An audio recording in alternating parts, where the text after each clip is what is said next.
Welcome to the Walrus Talks Menopause, presented by Knix and Shoppers Foundation for Women's Health. I'm Jennifer Hollett, Executive Director of the Walrus. I am a perimenopausal woman and your host for this evening. I think I need to introduce myself that way more often.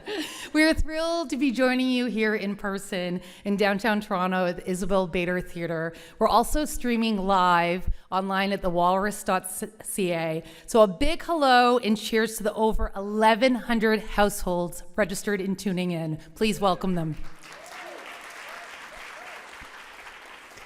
We encourage you to share this conversation tonight on social media. You can do so by tagging us at The Walrus, whether you take a picture or have a quote that you want to share with your community. And the hashtag is Walrus Talks. I'd like to acknowledge the land that we're on, gathered here in Toronto, Toronto, within the bounds of Treaty 13 signed with Mississaugas of the Credit. This land is also the traditional territory of the Anishinaabe, the Haudenosaunee, and the Wendat peoples. Today, Toronto is home to many diverse First Nations, Inuit, and Métis peoples. We're honored to carry on a tradition of storytelling, and we encourage you to reflect on the land that you're on, wherever you're joining us from today. A bit about the Walrus. The Walrus started as an optimistic project over 2 decades ago to foster conversations across Canada. We recognize how important these conversations are. They're complex and they're oh so necessary, so they take place in many forms at the Walrus. You can find us online at thewalrus.ca or in print on newsstands and by subscription. You can also listen to our podcasts or take part in events like this one. This work is powered by our donors, our supporters, and our partners. So thank you all for being here with us, and to Knix and Shoppers Foundation for Women's Health for sponsoring tonight's event. To tell us more, please welcome to the stage Shoppers Drug Mart's Senior Vice President of Healthcare Businesses, Tanya Moore.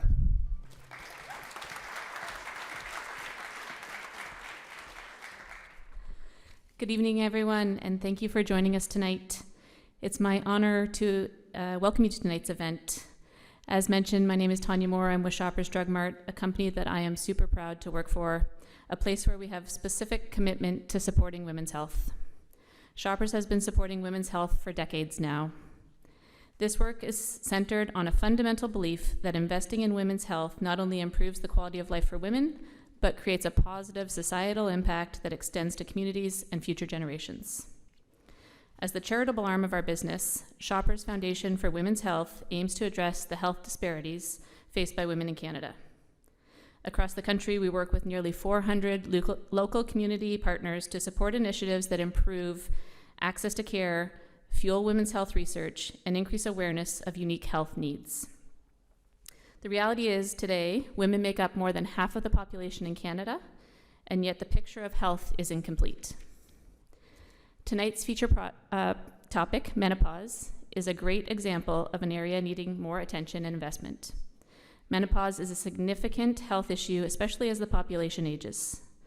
Despite its prevalence and impact, there is a general lack of awareness and understanding, along with the misinformation and lack of public knowledge. Events like this are just one of the ways we can help to close the gaps and build a future where all women in Canada can lead their lives healthier. On behalf of Shoppers Drug Mart, thank you for coming tonight. I really look forward to hearing from this incredible lineup of speakers we have, and it's going to be a great evening of conversation. Thank you.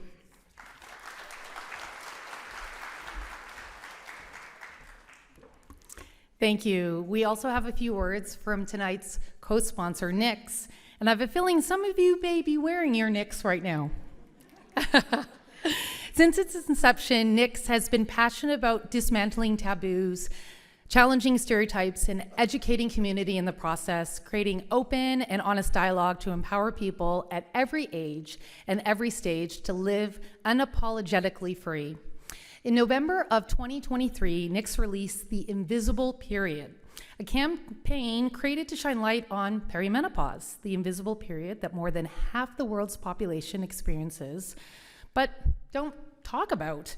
Knix learned that while menopause is one day, perimenopause can last as long as a decade, and people can experience upwards of 34 different symptoms. 34. I thought, like, I'm close to 10, but 34, wow. To this day, perimenopause, menopause, and postmenopause are still taboo topics. This is why Knix is honored to partner with us on this event to demystify peri, post, and menopause by fostering open dialogue to support women's health and well-being. Everyone should feel empowered entering these chapters of life without feeling unprepared or ashamed, so let's talk about it. Thank you to both of our partners. A round of applause for their support.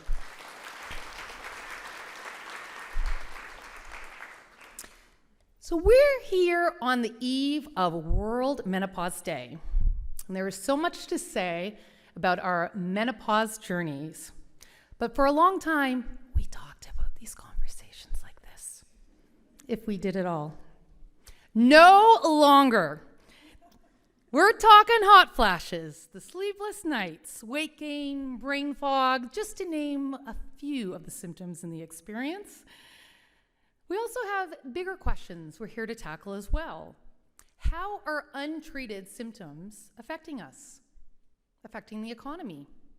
Affecting sex? What can we learn about menopause from the many cultures here in Canada? Is hormone replacement therapy the panacea, the cure-all? And how can we advocate for ourselves in the medical system? Tonight, we'll be hearing from 7 speakers who have 7 minutes each and offer 7 different perspectives. Janet Coe, President and Co-founder, Menopause Foundation of Canada. Sarain Fox, artist, activist, filmmaker. Dr. Jenny Godley, Professor of Sociology and Adjunct Professor in Community Health Sciences, University of Calgary. We also have Dr. Ariel Dalfen, Psychiatrist, Co-founder and CEO, BRIA. Dr. Iliana Lega, Scientist, Women's College Hospital Research and Innovation Institute, Staff Endocrinologist, Women's College Hospital, and Assistant Professor, Department of Medicine at the University of Toronto. Dr. Sheila Wijayasinghe, Medical Director of Primary Care Outreach, Women's College Hospital, and you also will probably recognize her as a health expert on CTV's The Social. She's an author and advocate, as well as Luna Matatas, sex and pleasure educator. A round of applause. Thank you all for being a part of this conversation.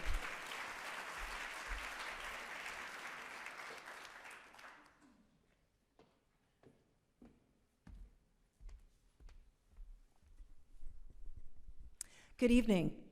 I'm Janet Coe, President and co-founder of the Menopause Foundation of Canada.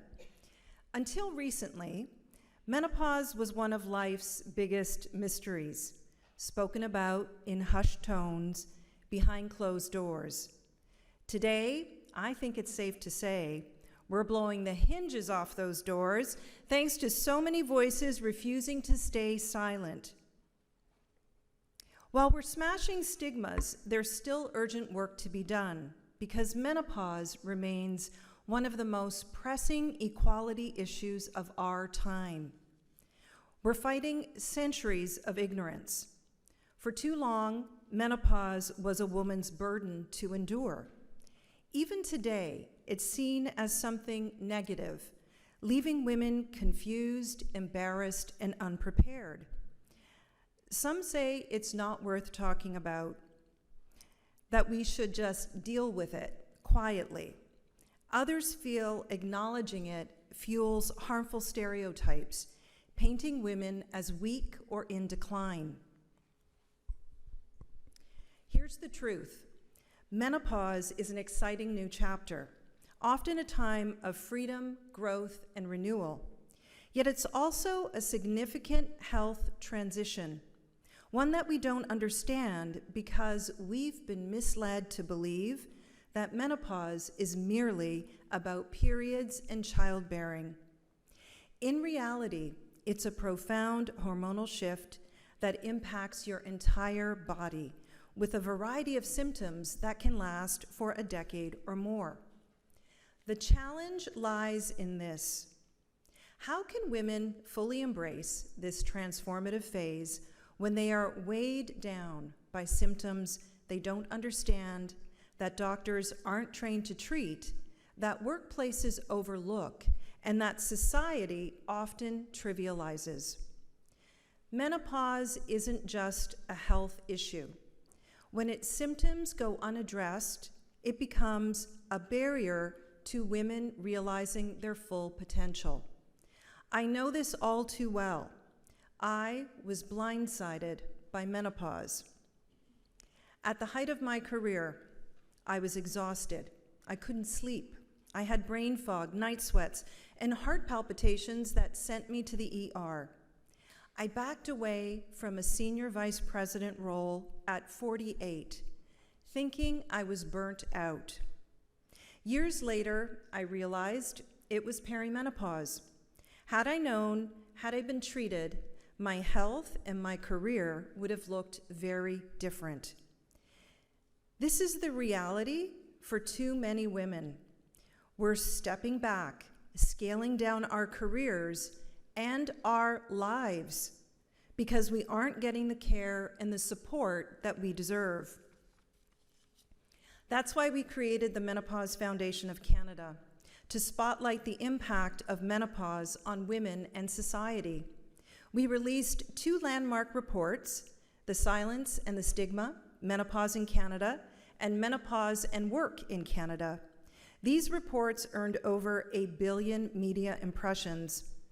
They ignited a national conversation and they drove action on a long overlooked issue. The data exposed the real challenges women face and fuels our mission to address these inequities. The numbers are staggering. Women aged 40 plus make up a quarter of Canada's population and its workforce, spending up to half their lives in a stage of menopause. Indeed, the fastest growing group of working women is aged 45 to 55, right when most women experience menopause.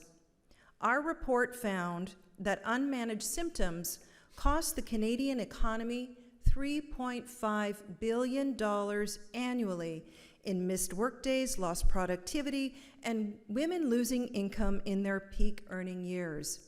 It is estimated that 1 in 10 women leave the workforce entirely. This is unacceptable. At the Menopause Foundation of Canada, here's what we're advocating for. First, we must close the menopause knowledge gap. 1 in 2 women feel unprepared for menopause.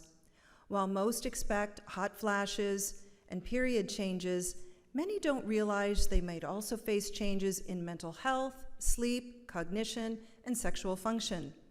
We're often blindsided by a host of symptoms when they persist for quite a long time and are unaware that estrogen loss raises the risk of heart disease, osteoporosis, and genitourinary issues. Menopause is natural, but suffering isn't, especially when we have safe and effective treatments readily available.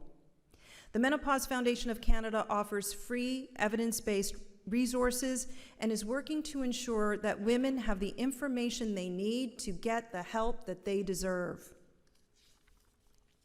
Second, we must improve access to menopause care and treatment.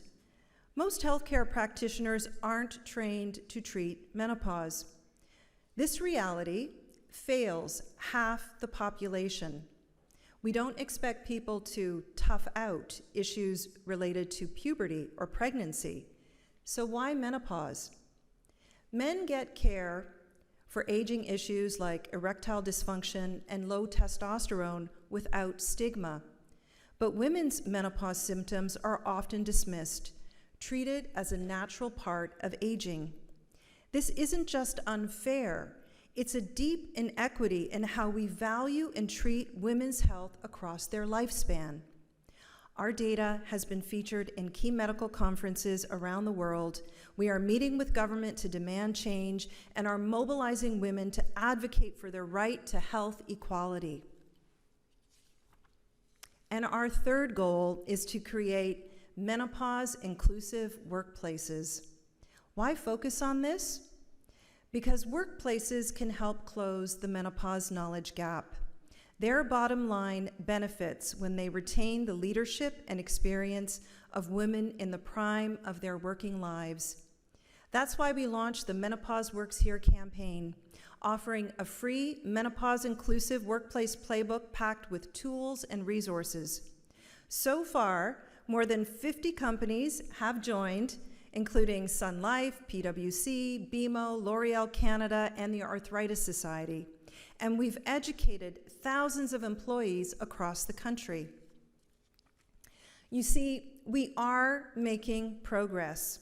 The closed doors have been blown wide open.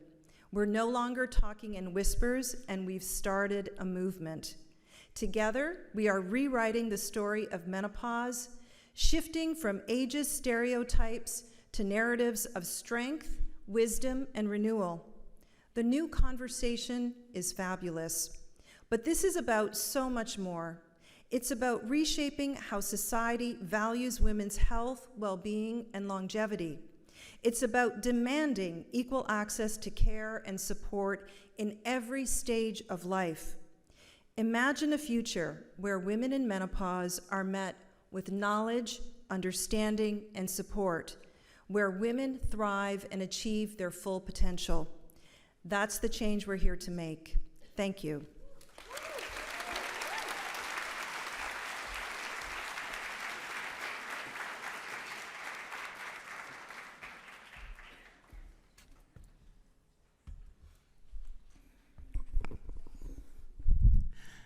Apologies for my voice. I think it's going to get better as we go. Bonjour, wabanin ongo kwen disnikas, wabazeshi and dodam, and ishnabe kwen dao bawating and donjaba. I think it will. It's an honor to be here. It's an honor to be here in this theater, even though we're missing something very important. But just the rising of it, don't worry. When you leave here, you'll still be able to see it. It wasn't lost on me when I looked at the date and then started to prepare for this talk that we're actually here on the full moon. But not just any full moon. She's the biggest supermoon of the year. And she's going to come closer to the earth that she'll be all year round. And I'm referring to her as just that, as a her, because that's how I was raised to see her. And everything I know about who I am as a Anishinaabe, as a woman, comes from a relationship cultivated with her. And that comes from being raised by incredible matriarchs who fought hard to keep the traditions of Anishinaabe people, who fought hard against all odds to find women's teachings and to lift up what we have always known, is that women, the carriers of life, are sacred and protectors and should be cared for. Yeah, you can clap for that. I'm okay with that. Every time you clap, I get to breathe, so let's do it together, all right? We got 7 minutes. We can do it. I got a giant pink Yeti. We're going to make it through. Color coordinated, of course. I'm really grateful because I was raised around women who bled. Maybe it's because I was raised by a single mom, but it was never something to be ashamed of. I knew all of my young childhood that one day that would happen to me. I'm grateful because I'm the youngest of 3 girls. The youngest by 15 years to my big sister and 5 years to my middle sister, so that might have also helped out. But I remember so vividly the day that my middle sister, she doesn't like that, she likes me to call her my big sister, Shannon. I remember when she got her first moon time. And that's what we call it because it literally matches up with the moon. We've lost that cycle now, but I believe that when we all are together in the same space, and some medical experts will say it's not real, but I can tell you from my personal experience, when you're fasting and in ceremony with women, you sink. And when you're on the land and harvesting and you're with women, you sink. So maybe the medical experts need to spend more time on the land.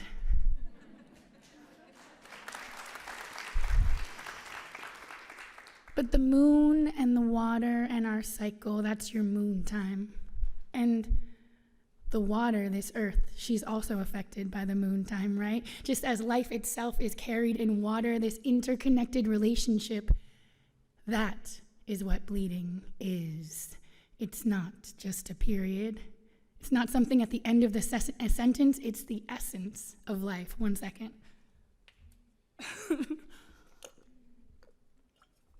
They'll cut this out on the live stream, right?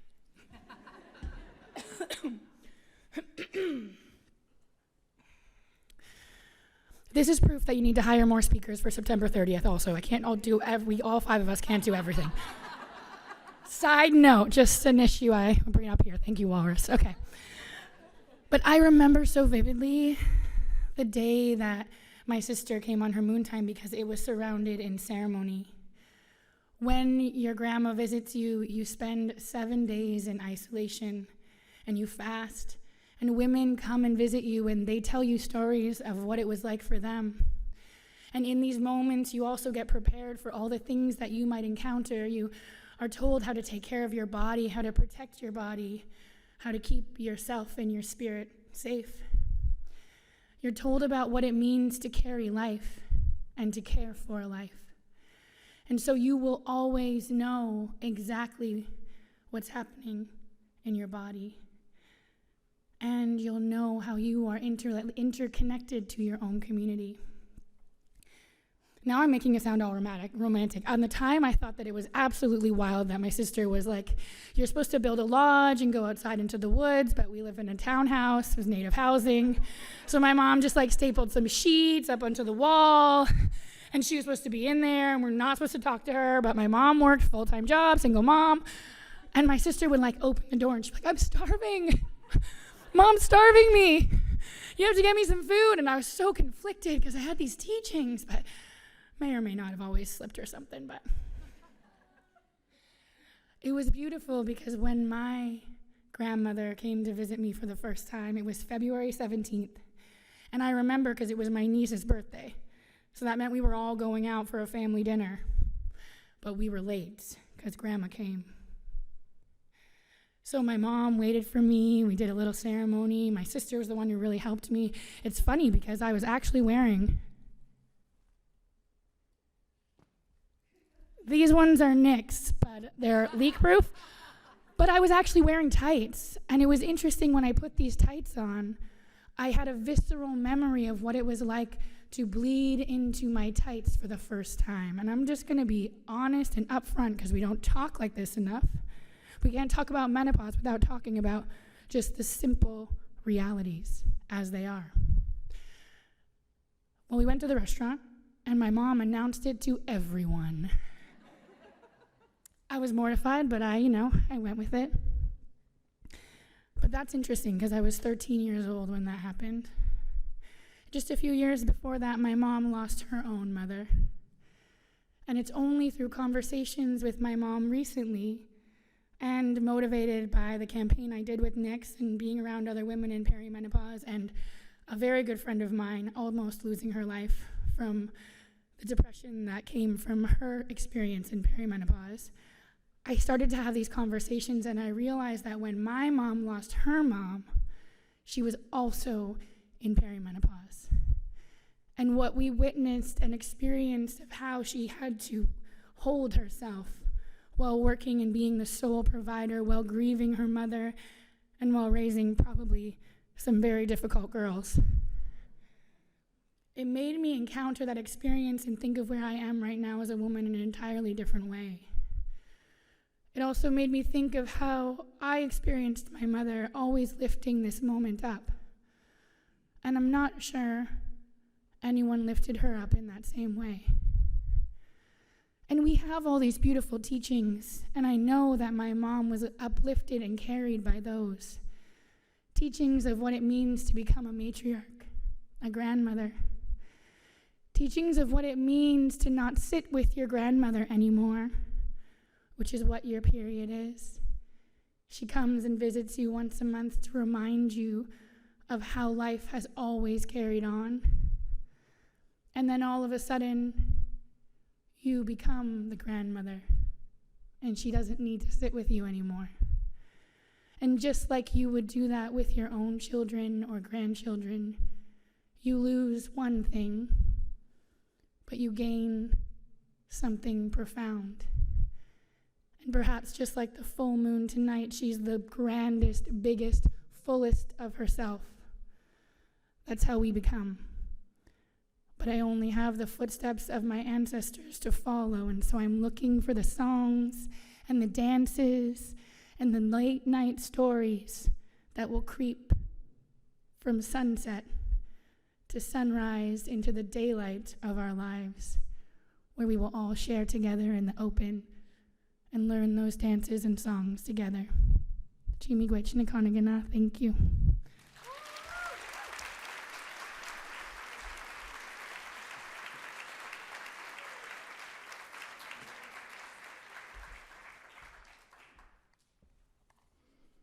Good evening.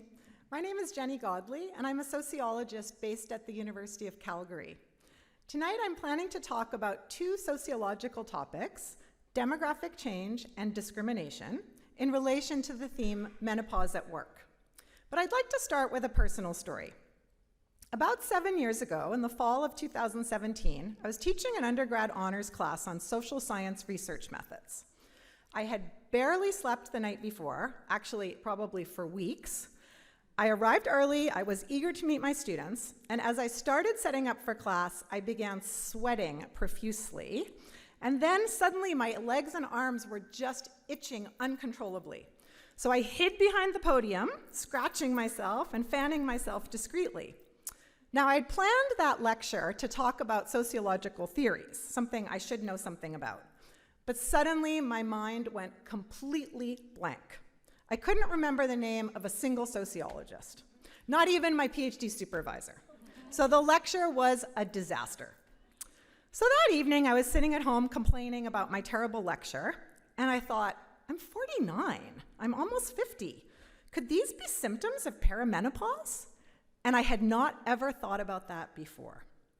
But I will admit that thought was fleeting, because then I had to take my 9-year-old to his basketball practice, I had to visit my 89-year-old father-in-law, I had to walk the dog, and I had to prepare for work the next day. So I tell this personal story to illustrate two things.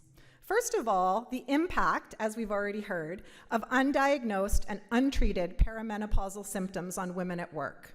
And second, the multiple social responsibilities many working women bear. So turning to my first sociological topic, what's the relationship between demography and menopause at work? Well, women currently going through the menopausal transition, many of us here, were born approximately between 1960 and 1985. So we represent the late baby boomers, Generation X, and the older members of Generation Y. So what has changed for these generations?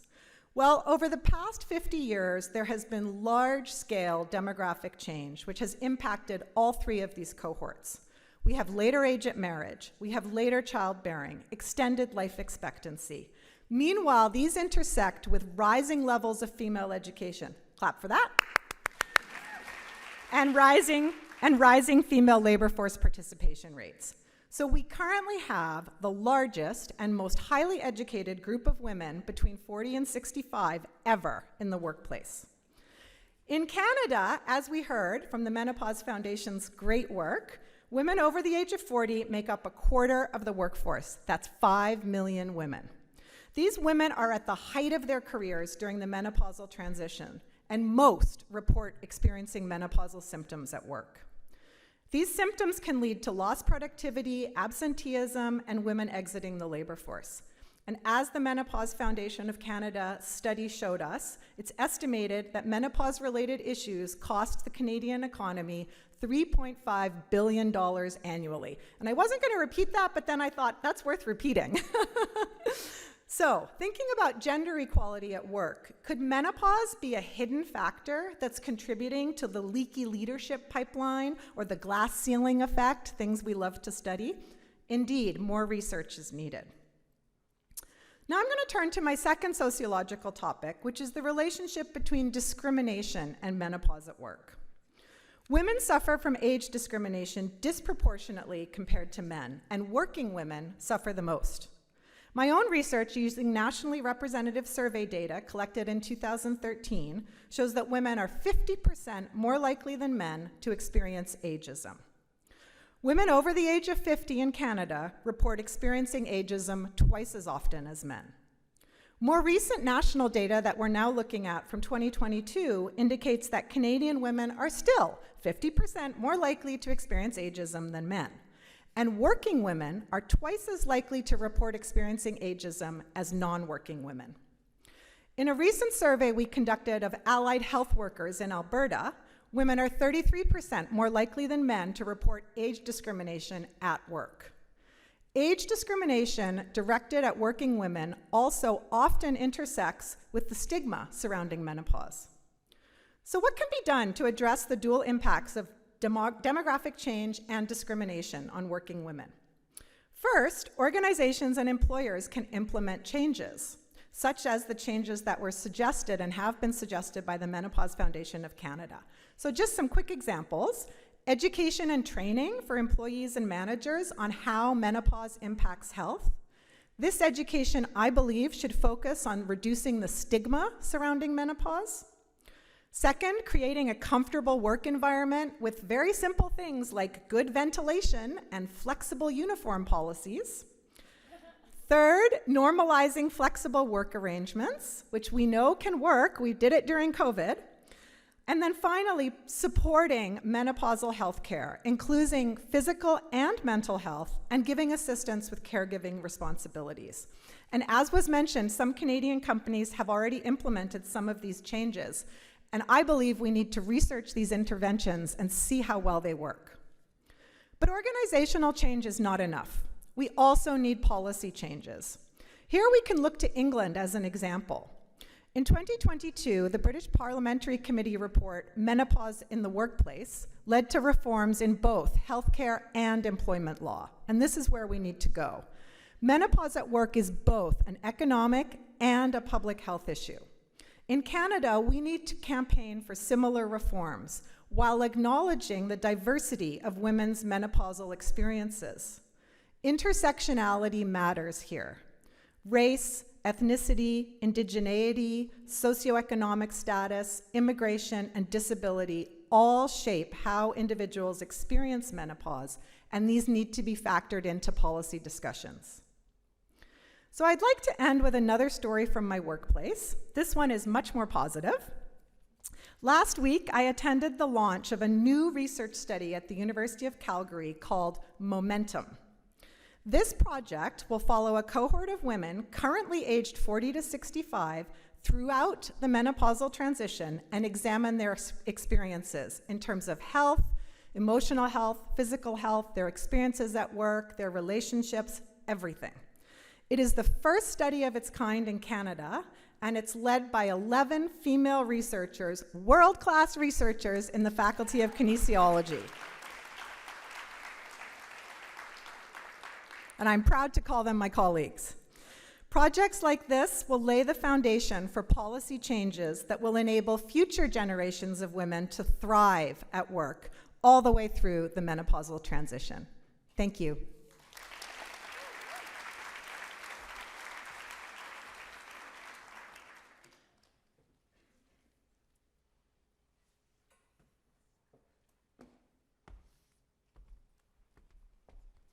Hi, everybody. It's great to be here tonight with such a live and vibrant menopause. So allow me to get a little bit political here for a minute. Did anyone watch the debate a few weeks ago between Kamala Harris and Donald Trump? Okay, that's what I thought. I think the general consensus was that Kamala Harris won hands down. Someone even said that she was the best presidential debater ever. To me, she's the type of person who should probably be running the free world. We'll leave it at that. But then, on the other hand, I've been thinking about so many of the women who I see as a psychiatrist and who I know who are going through perimenopause and menopause. And as you've heard already tonight, many of us at midlife are struggling with bad insomnia, brain fog, forgetfulness, that impacts us at work.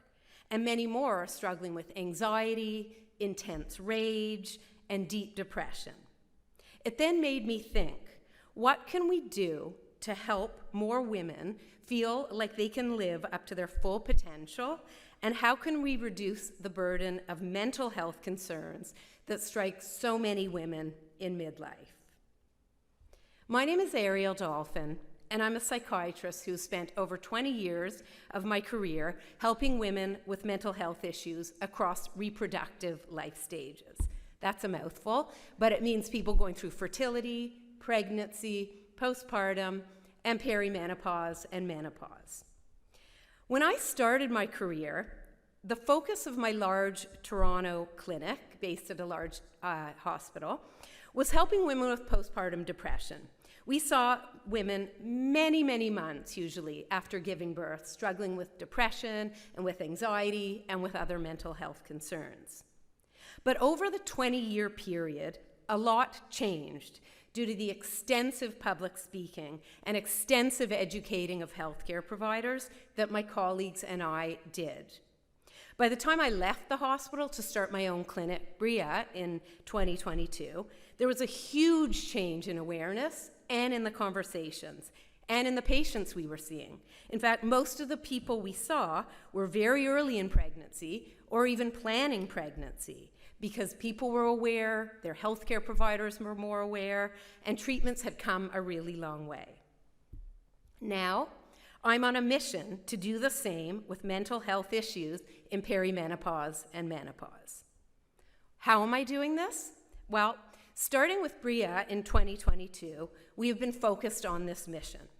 We're already seeing conversations like tonight around menopause explode. And I'm really thrilled to contribute by talking about mental health issues in midlife.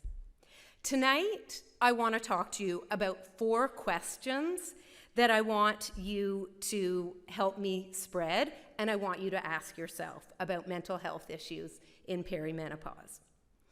And let's all follow the model of those multi-level marketing schemes like Avon and Tupperware that many people in this room are probably familiar with. So think about this for yourself and help me spread the awareness. So first of all, ask yourself, what is my mental health history? This is really important because those with a history of mental health problems are at a higher risk of having problems again in the menopause transition and in menopause. In fact, 60% of people who've had a mood and anxiety disorder in the menopause transition have a psychiatric history. We know that. Also, about 50 to 70% of women in the perimenopause have several symptoms, but maybe not a full disorder, whether that's moodiness, anxiety, intense irritability, intense anger. But with the history, these can be more serious, more persistent, they can add up, and they can really add up to make more of an impact on someone's functioning. So what can you do if you have a history? Don't ignore it, is my first advice. It's real. Get help sooner than later. And to start with, use similar treatments that worked for you in the past, whether that's talk therapy, whether that's medication, usually a combination of both those. Put your plan into place really quickly and act on that. Second question, is my mental health sensitive to my hormone shifts? So if you've been affected by hormones at other stages, such as in pregnancy or the postpartum period, or if you have mood changes around your periods, the answer is probably yes. What we understand now is that many women have a significant vulnerability to hormonal fluctuations. So what that means is that when estrogen and progesterone hormones change, they impact serotonin and other brain chemicals that lead to mood and anxiety issues. So it's that actual fluctuation in hormones that lead to the fluctuation in the brain chemicals that lead to the experience of mental health symptoms.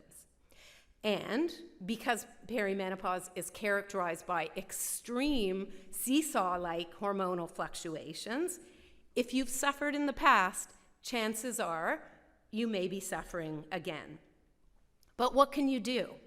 Well, early in perimenopause, you can maybe take hormonal contraception, or you can maybe take menopause hormone therapy. I know it might sound counterintuitive, but balancing out and regulating your hormones can go a long way towards preventing that fluctuation. And there are also other mental health medications that you may need that can be helpful. Third of all, ask yourself, are these physical symptoms that I may have in perimenopause impacting me? And if you're like 90% of women, you are likely impacted by some bothersome physical symptoms at this stage. But the key here is that not only are these pesky physical symptoms, but they can also take a major toll on your mental health. Let's think about it. If you're not sleeping because you're having severe night sweats or hot flashes, you're going to feel crappy the next day. It's going to be hard to focus at work. You're going to feel really irritable. If you have hot flashes during the day, that can make you feel more anxious. It can be really distracting and really awkward to deal with. Or if you have changes to your sexual organ or your sexual functioning, that might impact your sex drive, your relationships. And I could go on, but I won't. But suffice it to say that having a lot of physical symptoms can lead to mental health concerns if they are left untreated. Of course, it's important to emphasize that not all symptoms or ailments in midlife are due to perimenopause or due to hormones, but some are. So it's really important to get help. What can you do? Well, we've all heard about all the lifestyle suggestions that are thrown at us. Maybe they're helpful, maybe they're not. But there are things like menopause hormone therapy and even non-hormone therapy treatments that can really help these underlying physical symptoms. There's good data to support them. They're safe, they're effective, and they can really help. Fourth, ask yourself, what other challenges am I coping with in life right now? We've already heard from some of the other speakers what some of these might be. And it's really important to acknowledge how much change and potential stress there can be at this life stage. As we get older, it's really common to deal with all kinds of personal identity issues, whether that's aging in our society, our bodies changing, our looks changing, how we're looked at in the workplace, how we're looked at by society, what's happening in our relationships. There's so much going on internally, psychologically, and with our relationships. And then we may be dealing with parents who are aging, with kids who are maybe leaving, or maybe they're not leaving, and we'd hope they would be leaving. So there's a lot going on. And usually it's not just one of these things happening, but many things are happening all at once. What can you do? Well, the best thing is to talk, usually. Whether that's through formal talk therapy or talking with friends or with people here tonight or online supportive communities, talking and getting support is extremely important. So remember, ask yourself these 4 questions. Do I have a mental health history? Am I sensitive to hormone changes? Do I have physical symptoms? And what other challenges am I coping with right now? And tell your friends to ask themselves these questions too. It's so important to address the web of physical, psychological, relationship factors to unravel and treat mental health issues in midlife. Then we can all move forward towards feeling good and running our own worlds, as big or as small as they may be. Thank you.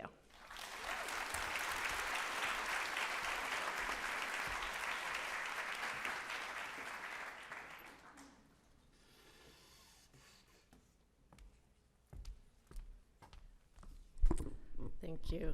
Hello, good evening. I'm Iliana Lega. I'm an endocrinologist, which means a hormone doctor, and a big part of my practice is treating menopause.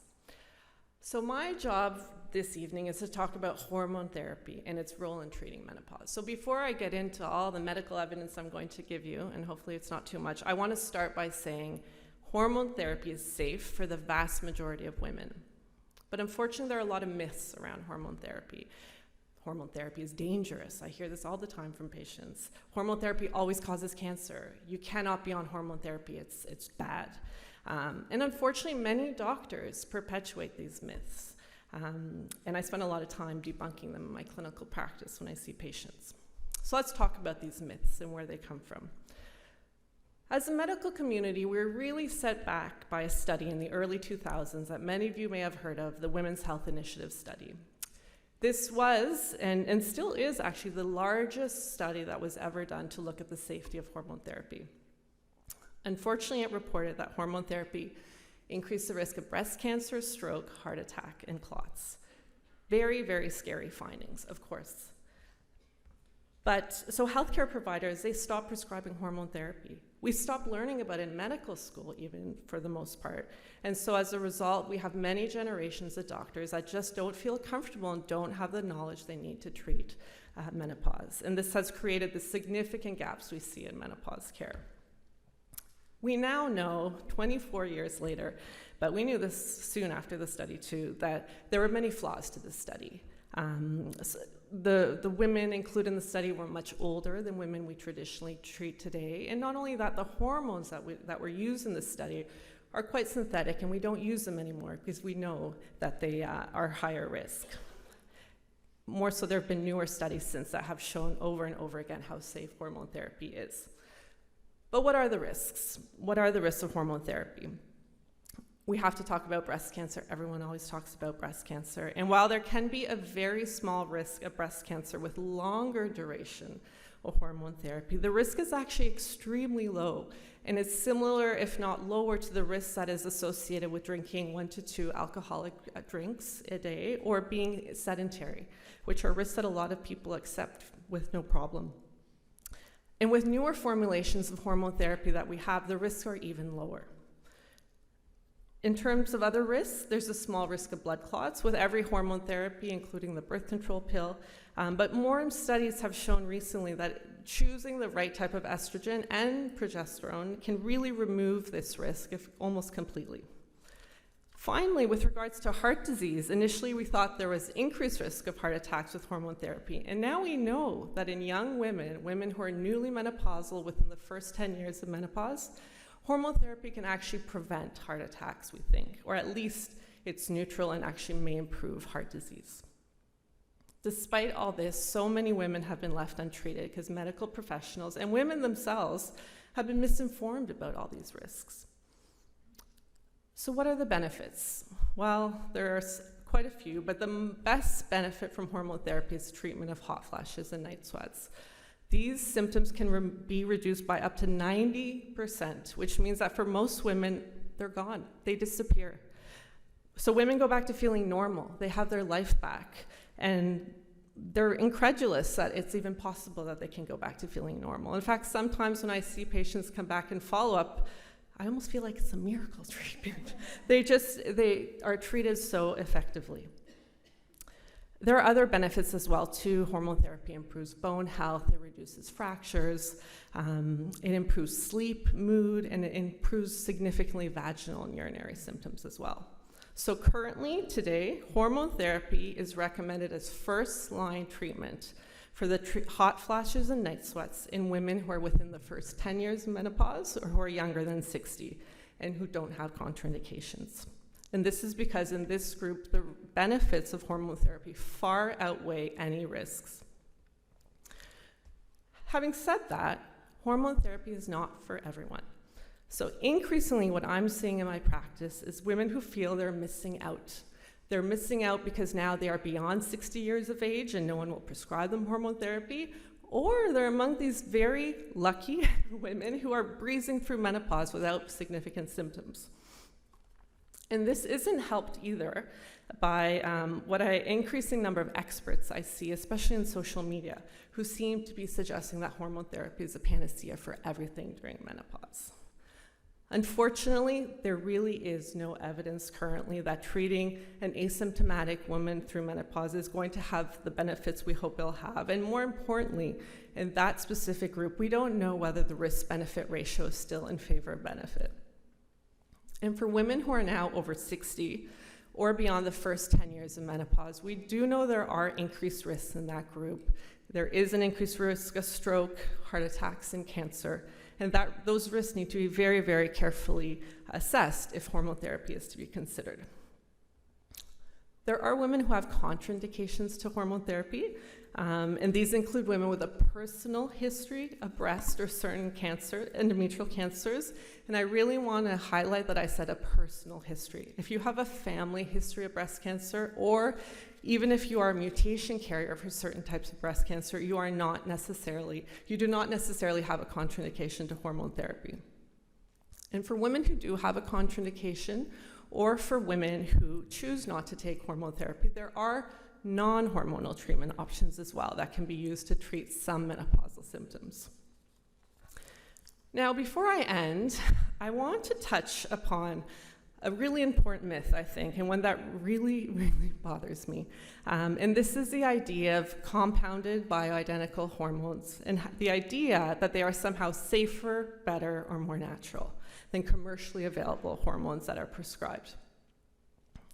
I'm going to say, in my opinion, this claim is very false. However, there is a very small kernel of truth here that I do want to unpack. So first of all, what are bioidentical hormones? What do we mean? So bioidentical refers to the chemistry of the hormone. And it means that the chemical structure of the hormone that is in the medicine is the exact duplicate of the hormone your body would have been producing. So in this case, estrogen or progesterone. The truth is that medicines that contain bioidentical hormones do carry less risks than some of the more synthetic hormones. But they are widely available and recommended by medical guidelines. In fact, I preferentially prescribe them daily in my hospital-based clinic. Now, compounded bioidentical hormones, that refers to hormones that are compounded, especially by a pharmacist at a special pharmacy. They're generally much more expensive than commercially available ones. But the bigger problem to me is that they are not necessarily subject to the same level of scrutiny as traditional FDA or Health Canada approved products. And they haven't been tested to prove that the absorption and the levels in the tissue is the same and predictable. There are also potential concerns about the safety of these products with regards to impurities and and lack of sterility. So because of this, medical societies recommend against using bioidentical hormones, compounded bioidentical hormones for the treatment of menopause, except for the rare situation where you need to address a severe allergy or an intolerance to something that's in a commercially available product. So my key message here is that there are multiple formulations of bioidentical hormones that are commercially available, well-tested, Health Canada approved, and recommended by medical guidelines. And if you hear that bioidentical hormones are only available through compounding, you now know this is false and misleading information. So in closing, what I hope you will take from my talk today is that there are extremely safe and effective treatments available to treat menopausal symptoms, which include, but certainly are not limited to, hormone treatments. These treatments can be individualized to address specific symptoms women have, as well as individual risk factors. Knowing this, I hope you are armed with important information that you can share with your family, your friends, and bring with you to your next clinical encounter with your healthcare provider. There's absolutely no need to suffer with menopausal symptoms and no reason to avoid menopausal treatments. Thank you.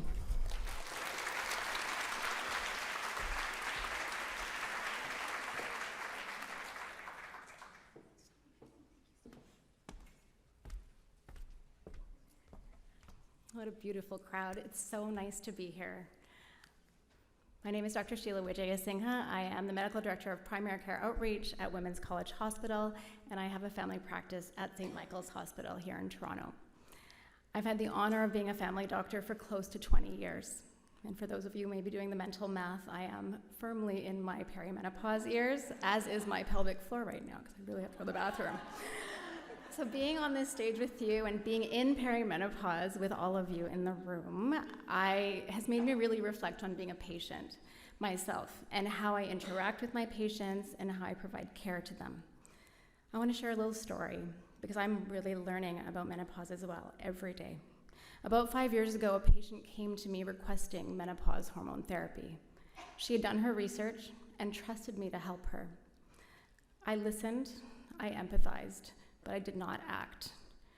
Like many doctors of my generation, I was taught to avoid hormone therapy, and I felt unsure of how to support her. Looking back, I know that wasn't enough. When I saw her recently, I apologized and thanked her for helping me to do better for her moving forward and for my other patients as well. Many of my menopausal patients have shared stories that they have been dismissed in the healthcare system, that their symptoms are in their head, and that there's nothing that we can offer for support. This is unacceptable, but all too common. And while there are many symptoms of menopause that can leave you feeling quite depleted, I also want to share some good news.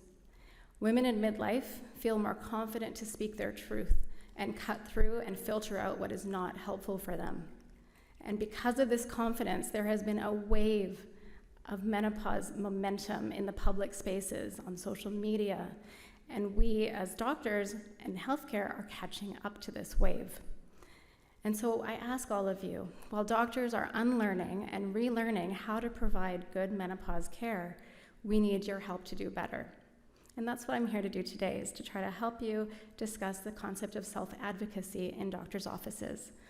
The healthcare system can be difficult, and hopefully using this tool, I've created an acronym called PARTNER, as in healthcare partner, or sexual partner if you want, but healthcare partner is a little bit more what we're talking about, to help you navigate your menopause care moving forward. As it's been said before, menopause is a normal part of life, but suffering through it, it's not. So I'm hoping that by having this acronym handy, you can get through those visits. So first off, the P of partner is to prepare for your appointments. You may have 10, 15 minutes if you're lucky with your doctor or nurse practitioner. So you want to track your symptoms ahead of time, think about what your goals are of your visit, and come in prepared. You can find a really amazing tool at the Menopause Foundation of Canada, which will give you a tool to help write down your symptoms and bring it in with you. The A is ask for the right support. Many of my colleagues want to support their patients, but not all are comfortable managing menopause symptoms. If your provider is open to learning with you, you can bring in resources as well from reliable sources like the Canadian Menopause Society. They have a wonderful book called the Sigma Menopause Guide. It's reliable, it's helpful. Or you can also go to the SOGC, which is the Society of Obstetricians and Gynecologists of Canada site, and they can also have something called menopauseandyou.ca, and you can share information from there. If you do not have a family doctor like the millions of Canadians who unfortunately do not, you can find a menopause provider through the Canadian Menopause Society, or you can also go with the help of a virtual platform or a menopause clinic that have trained providers. R is to recognize your rights as a patient. The patient-doctor relationship has evolved from a one-way street of a doctor telling their patients what to do, to now shared decision-making. You have a right to ask questions. You have a right to ask for clarification. You are an equal part of this conversation, and you know your body best. T is to talk openly about tough topics. We don't talk enough in medicine about the social determinants of health. Things like housing, income, and the basic access to basic necessities. They all play a huge role in patient outcomes. I recently had a patient who wasn't improving on her hormonal therapy. When we dug deeper, she admitted that she had been taking her medication every other day to stretch it out because it was simply too expensive. With the rising cost of living, medication can be unaffordable.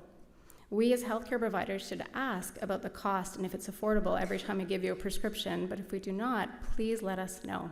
This is also my plug for a national pharmacare plan that I'm hoping will come in at some point. If we do not ask, let us know, so we can offer cost-effective options, work with our pharmacy colleagues to try to find other options that may be available to you, and to collaborate with you, or we can also suggest financial support programs to ensure that you're getting the medication that you need. Along the same lines, let us know if your income is being affected, as we've heard also tonight, by menopause symptoms. Whether it's struggling with sleep or hot flashes affecting your work, let us know. I write many letters for my patients to say maybe they can work from 10 to 6 instead of 9 to 5. If your workplace allows that, it's a really great opportunity, and we're happy to do that for you. Also, can we talk about sex a little bit more? Sexual health is a crucial part of our overall well-being, but many women hesitate to bring it up with their healthcare provider despite wanting to talk about it. One of my patients struggled with painful intercourse due to genital urinary syndrome of menopause, and so I prescribed her a vaginal estrogen cream. I saw her a couple of months later, and she said I hadn't even used it. And I asked her why, and she said, you know, Dr. Sheila, I don't even know where to put it. I don't know what it looks like down there. I'm not comfortable. I appreciated her sharing that with me, because then together with a mirror that I keep in my office, we reviewed how to use it, which gave her the confidence to start using it, and her symptoms improved. What held her back is what holds many of us back: the shame about sharing that we may not know about our own anatomy, and that we may not be comfortable to talk about sexual health. But these are the conversations that can change outcomes, so we need to lean into the discomfort and normalize these discussions. N of partner is numbers are important. But beyond managing menopause symptoms, we must prioritize heart and bone health, because risk factors accelerate during our midlife. In Canada, a woman dies from heart disease every 22 minutes. You can take control by managing your risk factors. So know your blood pressure, know your blood sugar, know your cholesterol. These are all really important numbers to know, and with prevention, it starts with awareness. E is to ensure that it's not just menopause. The pendulum has swung from nothing, never talking about menopause as a cause for symptoms, to everything is about menopause or perimenopause. But it's important to know that fatigue can be from sleep apnea, low iron or thyroid issues. Night sweats can be from heart disease or cancer. If your healthcare provider is simply giving you a prescription without reviewing other causes, ask them and make sure that other causes have been ruled out. Finally, R is to review all options for treatment. Hormone therapy is a hot ticket discussion right now. Everyone feels like they need to be on it, but there are other options that are available for support, like lifestyle management and also non-hormonal options. This is especially important if you have a medical issue that may not allow you to be on hormone therapy, or you simply don't want to be on hormone therapy. Finally, it's important to acknowledge that while these tips may be helpful, the partner model may not always apply. Our healthcare system is complex and often labels patients as difficult, when in reality, it is a system that can be difficult. And our healthcare system does not treat everyone the same. Systemic racism, particularly anti-Black and anti-Indigenous racism, remains pervasive. We see this in the disproportionate struggles of Black and Indigenous patients to access care, even when they experience more severe symptoms of menopause and are at higher risk for long-term health implications. Healthcare settings should be culturally and emotionally safe spaces.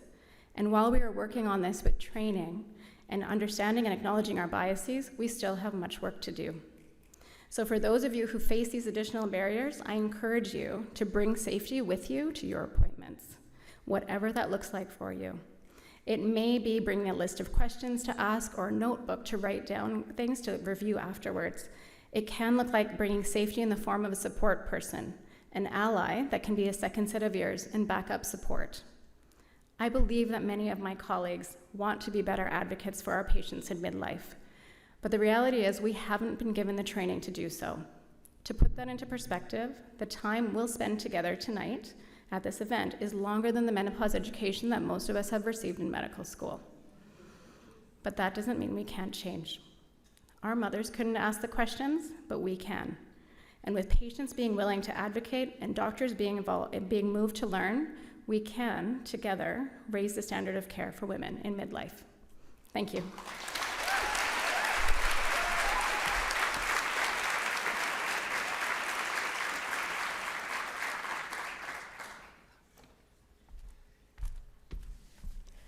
All right. Hello, everyone. Hello, I'm Luna Matatas. I'm a sex and pleasure educator. Is anyone feeling sexy? Who's feeling a little sexy? Okay, lots of you are feeling sexy. You don't need me. All right. I get the joy of working with people to build different relationships, better relationships to their bodies, to their sexuality, to their pleasure. And then menopause can come in and blow all that right out of the water, right? So this is a time where we're coming into relationship with our bodies again. And we've done this before. It's not the first time, and it won't be the last time that we have to redefine and reclaim our pleasure. We may have done that through changes to our mental or physical ability, through medications, through transitioning in different ways. How many of you are aging? Is anybody here aging? Is anyone here not aging? Who's not aging? Let me see. Okay, there's like 4 of you not aging. You and like J-Lo are not aging, right? So we're gonna have to do this relationship redefinition over and over again. And particularly in menopause, we're seeing changes both to our physical selves as well as our mental selves. And that mind-body connection for our pleasure is a deep well of possibility. So I wanna bring you some practices where we can develop more body peace, more openness for our pleasure. And when I talk about things like sexual confidence, when I talk about body confidence, this is not a look. All right, we're not trying to look a certain way, we're not trying to dress a certain way or take up space in a certain way to please other people. We are trying to reclaim that for ourselves. So body confidence, sexual confidence, you know what that is? It's actually about a sense of belonging in these bodies right now, in the present, right? Yes, yes to that, yes, yes. So there are things that we can do to cultivate that, to remove that self-judgment that actually isn't ours. It's a bunch of narratives that are living rent-free in our heads and getting in the way of all of our pleasure. So if you want more pleasure, I've got some practices for you that we can start to build that in. Now, when we think about how we've come to relationship with our pleasure, I mean, I got a book at like 12 that said something about my period, and that was the extent of conversations with my family. So I didn't grow up in a sex-positive household. I went to Catholic school, so I didn't really learn anything, and except how to get pregnant. So I had no idea that there was a different relationship to this body, to my reproductive parts could also be a part of my pleasure overall. So I want to offer you a practice of sensual living, all right? So you all are busy, I know you're busy, but we're gonna take 5 minutes a day and choose one of these practices. So sensual living means that we're taking up more space and pleasure in the mundane, in the things that we already have to do. All of your 5 senses are 5 little portals of pleasure. So we can feed them. We can bring in and invite and give ourselves permission around pleasure. So something that you could consider a sensual practice is, you know, when you're taking a shower, what about if you showered by candlelight instead of your fluorescent, awful bathroom lighting, right? So that's that simple shift in your perception of the experience with your body is going to offer you an opportunity into one of those little pleasure portals. What if we ate our meal once a week with no screens, nothing going on? We're focusing on the sensual eating, the devouring of that delicious meal in front of us, the plating, the textures. I know I always sit with like Netflix and my food, so you might be similar to that. You might even take it a step further and offer yourself the same kind of treatment you would offer a lover or a bestie. So taking yourself out on a date and really making sure that all we do is not just work, be productive, and be in service of others, right? So we want to bring that in. Another way that we can start to practice more body confidence, more sexual confidence, more invitation of pleasure is through erotic exploration. You can ooh-ah at that. Ooh-ah, okay. So erotic exploration doesn't necessarily have to be sexual. So eroticism is our creative energy. And a lot of times when we think about menopause, we are having changes to our particular patterns of pleasure that we were already familiar with. We kind of knew what got us there. We knew what was important to us, what we liked, what we didn't like. But now we're having physical changes as well as mental changes, and that mind-body connection needs to be reinvigorated. So erotic exploration could be things like finding out what is new and exciting for arousal in your brain. This is where all of the arousal starts and sends cues to the rest of our body to open up erogenous blood flow. When we think about what kinds of things that might look like, it might mean that you get really into erotica, right? It might mean that you get into exploring your fantasies. It might mean that you have a personal reflection over what are your actual favorite parts of sex.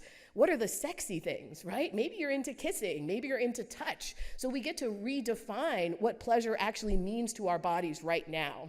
Erotic exploration can also involve things like sex toys and solo pleasure and masturbation without the explicit purpose of orgasm.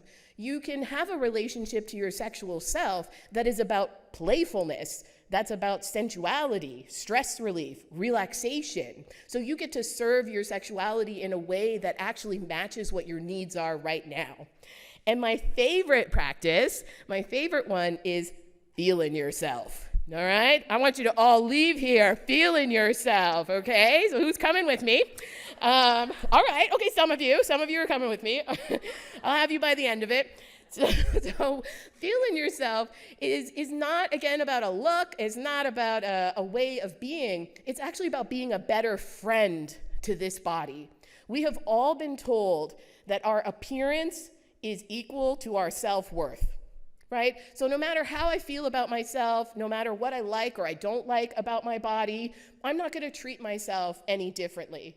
We are not betraying our bodies for other people's pleasure anymore, are we? No, we are not. All right, that's so 2022. All right. So you've got the world's opinion versus your opinion. And so we want to raise the voice of you so that it becomes more important to you. So no matter what turbulence is happening outside, no matter what expectations society has of you, that you can come home to this place of peace inside of yourself. And the way that you can do that is through things like affirmations. So changing those thoughts, bringing in new thoughts. I'm going to tell you what my affirmations are, and you can borrow them as well. My affirmations are, I am beautiful, I'm enough, and I have everything I need, right? So we want to bring a new voice. I'm beautiful, I'm enough, and I have everything I need. Yes, yes, yes. Amazing. Every morning I look in the mirror and I meet my own gaze while I'm brushing my teeth, and I give myself a smile. Because how many of you have also spent decades in the mirror criticizing yourself, looking for every imperfection? So let's use this opportunity to actually reclaim our gaze. And my last practice for you with feeling yourself, you're gonna like this one, it's your homework, all right? We're gonna find some joyful movement. So whether that's dancing to your favorite sexy song, maybe you're discoing during dinner, maybe you're having a beautiful stretch, you could even jiggle. Who wants to jiggle? I feel like the joy is in the jiggle. All right, some of you are jiggling with me. Okay, good. I saw some front row jiggles. Amazing. So when we get playful, when we give ourselves permission, then we're actually able to reclaim and redefine pleasure for this change and for future changes in our bodies. Thank you.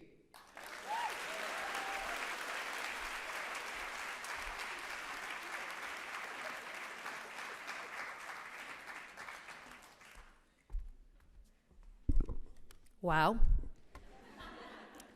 So I like to take notes sitting in the audience, starting with Janet Coe. Menopause is not just about periods and childbirth, and we may not be burnt out. Wow. Sarain Fox, full moon is a she, and we are in sync in so many ways. Dr. Jenny Godley, hello, ageism and menopause at work. Dr. Ariel, Dalfen, menopause, love that term, and ask questions about mental health. Let's talk about it. Dr. Iliana, Lega, hormone therapy is safe for the vast majority of women. That's really important to note and underline. Dr. Sheila Wijayasinghe, partner checklist, PARTNER, we can come prepared, we can ask questions, and we should be a partner in that work and not be shy to do so. And I also think we can partner with our friends and family members in these journeys as well. It's good to know that we can show up and just sit with someone and actually do it in the doctor's office. And Luna Matatas, coming into a relationship with our bodies, being and belonging. A big round of applause and jiggles for our talkers this evening.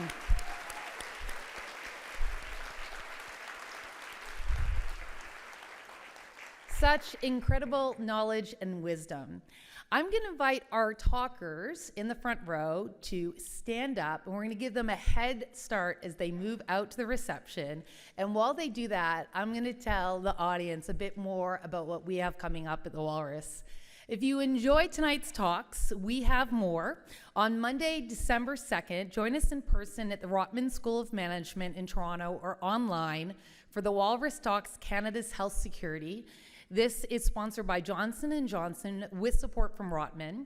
Experts will address how Canada can prepare itself now for managing the next pandemic: wildfires, droughts, floods, and military conflicts. I get scared thinking about the next pandemic, wildfires, droughts, but we know that these are realities and how important being prepared is. We encourage you to sign up for our newsletter. You can visit the Walrus table in reception or stay in touch by opting into our newsletters through a follow-up email, which will land in your inboxes tomorrow. Subscribe to the Walrus. For those of you in the room, we have a special offer just for you, a full year subscription to the Walrus. That's 8 issues delivered right to your doorstep for just $25. Visit the table and we're happy to set you up with that offer. The Walrus is home to Canada's community-supported conversation. That means our journalism, our events are made possible by people just like you. Unlike other journalism organizations, the Walrus is a registered charity with an educational mandate. And that means our work is powered by donations from our community of support. So if you'd like to ensure that we can continue creating stories that matter and events like this one, consider making a donation. You can do so online at thewalrus.ca/donate or come by the table in the lobby. All donations $20 or more will receive a charitable tax receipt. Thanks again to everyone at Knix and Shoppers Foundation for Women's Health for making these talks possible. A thank you to our annual sponsors, Air Canada, Bullfrog Power, Inspire, RBC Emerging Artists, and Rogers. And thank you for being a part of this important conversation in person and online. I look forward to talking more about menopause and women's health out in the open loudly. Have a great evening.